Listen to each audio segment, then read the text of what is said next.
छोड़बो नहीं आसान से, मरलो पछीन के ले अइबो भगवान से।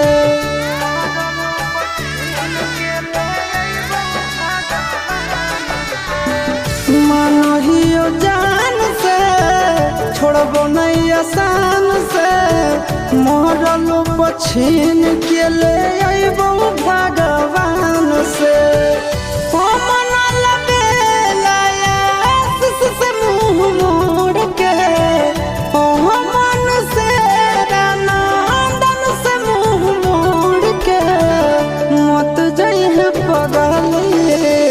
पगला के छोड़ के मत जाइए,